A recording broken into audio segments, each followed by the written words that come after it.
Laurence, qu'est-ce qui t'a amené justement à vouloir parler de la contagion du cœur et à vouloir expliquer aux autres cette puissance du cœur?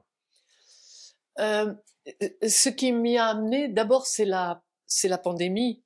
En fait, au départ, ça s'est concrétisé quand nous étions séparés les uns des autres.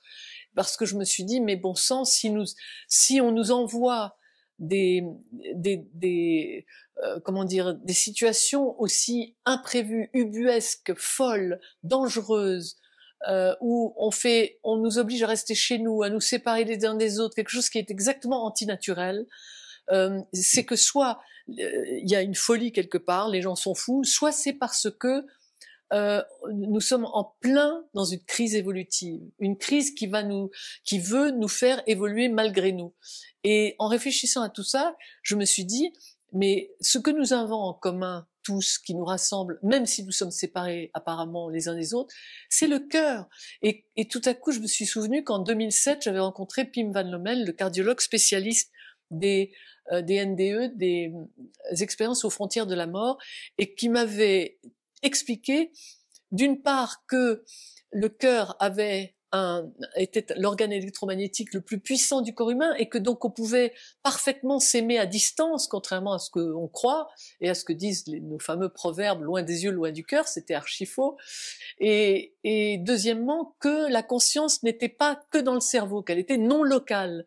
Et j'ai trouvé que c'était très important à ce moment-là de me dire, mais au fond, si les gens savaient qu'ils ne sont pas séparés les uns des autres, que nous avons, au contraire, que plus on veut nous séparer physiquement, plus on va au contraire réagir par comment dire, une forme de compréhension subtile de ces liens subtils qui nous rassemblent, c'est le moment d'en parler, de les expliquer sur le plan scientifique, de les démontrer aussi, parce que on sait, comme le lien d'une mère à son fils ou à sa fille à distance, que la mère ou le père sentent en particulier ce qui se passe chez leurs enfants, ils sont reliés à eux par le cœur. On sait donc aussi que nous ne sommes pas que ce que nous voyons et que le moment aujourd'hui est un moment crucial à l'heure où on parle de guerre, à l'heure où les pouvoirs en place passent leur vie à essayer de nous préparer à cette intention de guerre, à cette peur.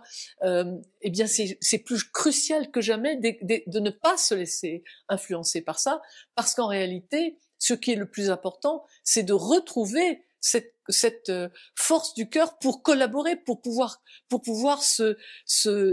comment dire, se contacter à distance. Parce que en fait, nous ne sommes pas nés pour nous haïr, nous sommes nés pour collaborer ensemble. Le cœur est un instrument de collaboration, c'est un instrument de communion, d'union entre les êtres. Et c'est seulement parce que effectivement, il obéit aux lois de la gravitation et malheureusement qui produit les effets de réaction et de comment dire de action-réaction pour ce qui est de l'être humain, c'est-à-dire en réalité effectivement attraction-répulsion, que nous sommes dans une période où c'est la répulsion qui prédomine. Et donc plus on va rentrer dans comment dire, dans cette espèce d'atmosphère générale de guerre et de peur, plus on risque, parce que les lois physiques en fait sont celles telles qu'elles sont dans notre loi, dans notre incarnation tridimensionnelle, on peut prendre le risque d'être, comment dire, d'être comme hypnotisé par le contraire de l'amour qui est la peur. Donc, je me suis dit, c'est maintenant ou jamais qu'il faut dégainer cette arme et de se dire, mais bon sang, mais qu'est-ce que les gens attendent pour comprendre qu'ils ne doivent pas être soumis à ce qu'on leur dit et qu'il faut qu'ils reprennent leur propre souveraineté à travers leur propre récupération de leur individu, de leur identité profonde, pour pouvoir se réunir ensemble et ne plus se laisser faire. C'est pour ça que je pense que c'est plus que jamais important de parler de la contagion du cœur.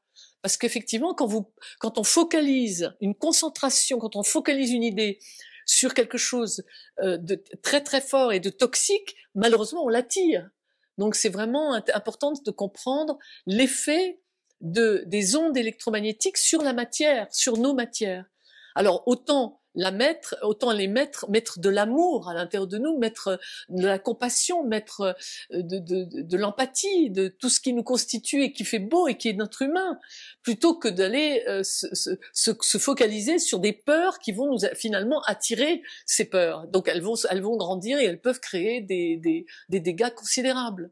Donc c'est pour ça que je pense qu'aujourd'hui c'est crucial, absolument crucial de parler. Est-ce qu'on peut dire que ça c'est en synthèse? Oui. La conférence que tu nous proposes. Oui, c'est ça. Il n'a rien de politique. Non, rien du tout de politique, oui. Mais c'est juste scientifique. C'est juste pour appeler, pour que les gens se sentent appelés intérieurement par leur propre désir de vivre, leur propre désir d'aimer, leur propre désir d'être bien ensemble, d'avoir une vie meilleure. Tu vois, jamais on a eu autant besoin de ces messages-là. Tu as des gens qui font des dépressions, qui se suicident, des gens qui sont en burn-out. Tu entends toujours ces choses-là, et c'est beaucoup véhiculé par les médias. Les médias véhiculent pas ce type d'informations que je porte là, parce que ils n'ont pas intérêt, je dirais. Ça ne fait pas vendre. Mais c'est ça en réalité qu'il faut changer. C'est ça qu'il faut vendre aujourd'hui. Sortir, comme dit René Gérard, de la notion de bouc émissaire. Et le fameux triangle de Karpman, victime, sauveur, etc. Exactement. Sortir de tout ça. Sortir de tout ça. C'est obsolète aujourd'hui. C'est vraiment notre volonté arc-boutée pour qu'on puisse arc-bouter pour penser avec le cœur, pour comprendre la puissance absolue de cet instrument. Mais on ne peut pas le savoir si on n'a pas un certain nombre de connaissances que j'espère pouvoir, parmi d'autres, apporter. Et avec d'autres personnes qui le disent déjà depuis longtemps. Merci beaucoup, Laure. Merci Didier.